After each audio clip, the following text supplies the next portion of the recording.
3 students, this is Teacher Je and I'm going to discuss the lesson for this week, so I hope you watch the full video. Let's get started!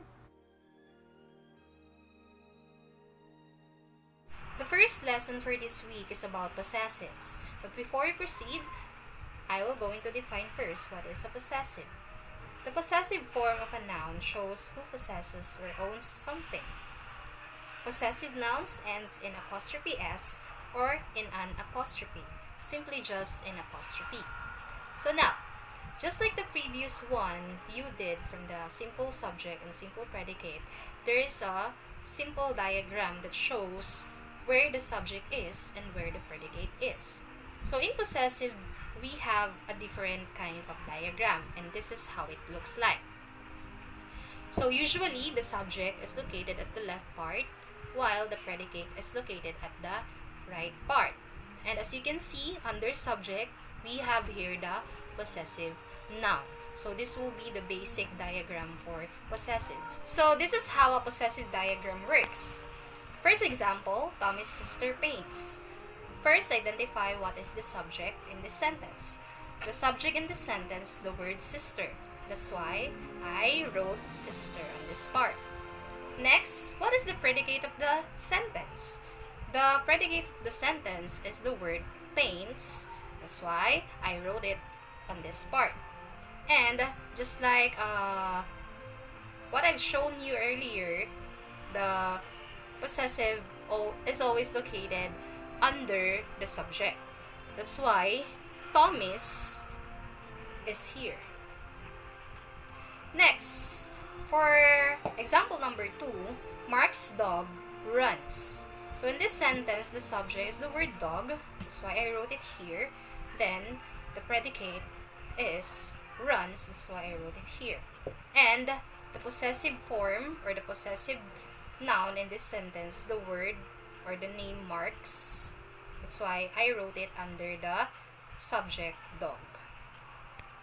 Another example for possessive is number 3, my friends sculpt. So, the subject in this sentence is the word friends. That's why I'm going to write the word friends here, because we are talking about the friends.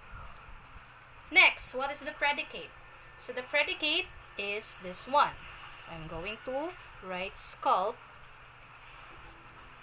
here. And what is the possessive pronoun in this sentence? The possessive pronoun in this sentence is my. So that is how it will look like. Next, on number 4, the subject in this sentence, our dog barks, is the word dog. The predicate is barks, and the possessive pronoun is ours.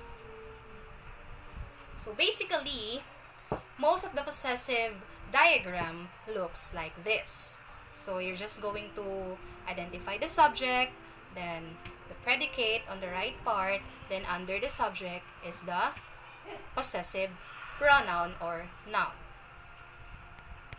So the next lesson is about adjectives. So an adjective tells more about a noun. An adjective tells how something looks, tastes, sounds, or smells.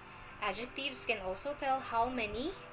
So usually adjective describes.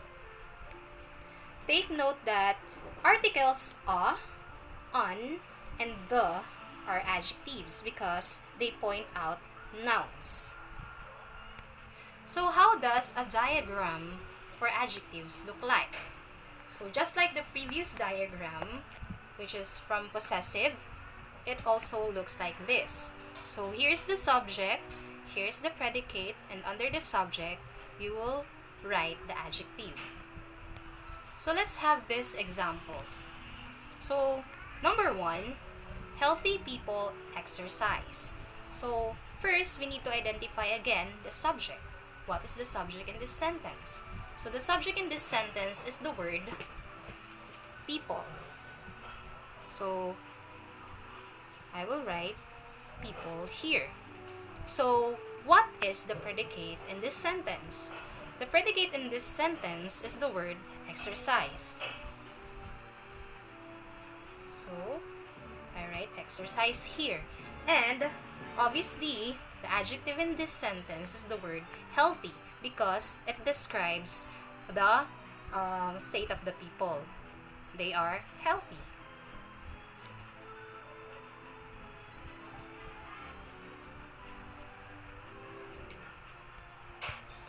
So, in example number 2, we have a skater fell.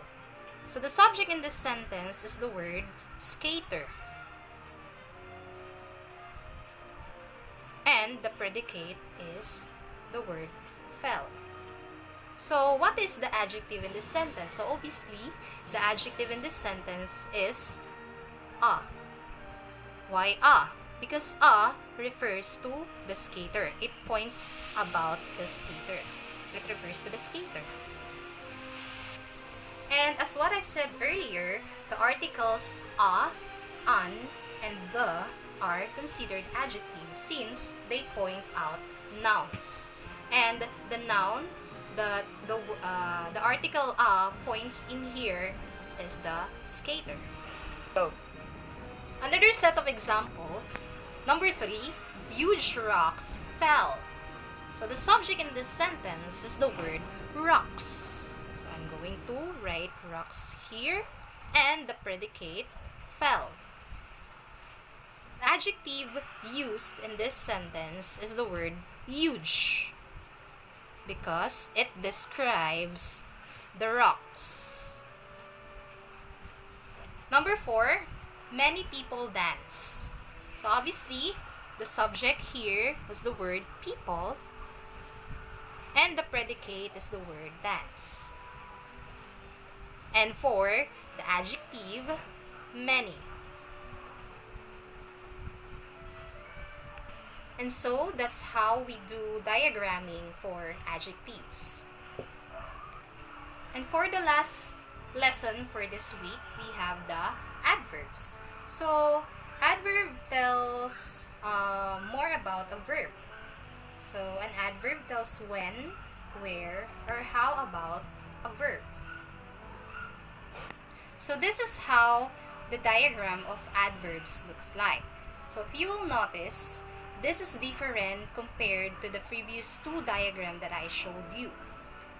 So, in here, we have the subject here alone, and the predicate here, and under the predicate is the word adverb. Why? Because usually predicate refers to the verb in the sentence.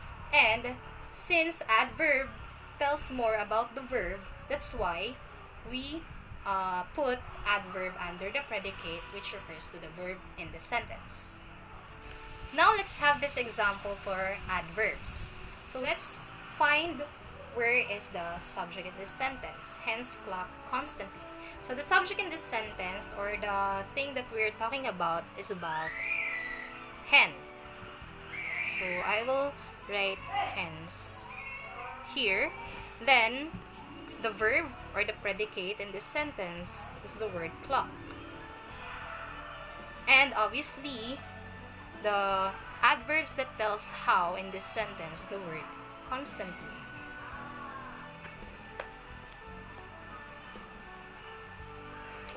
So how often hens clock? Constantly.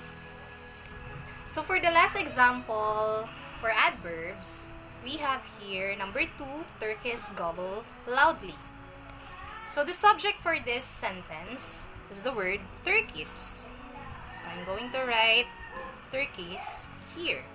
And the predicate is the word gobble.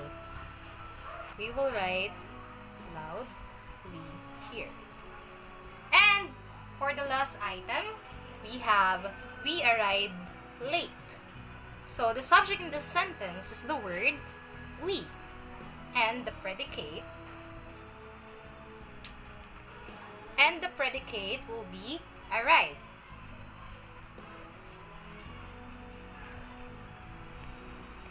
Because it is an adverb that tells when.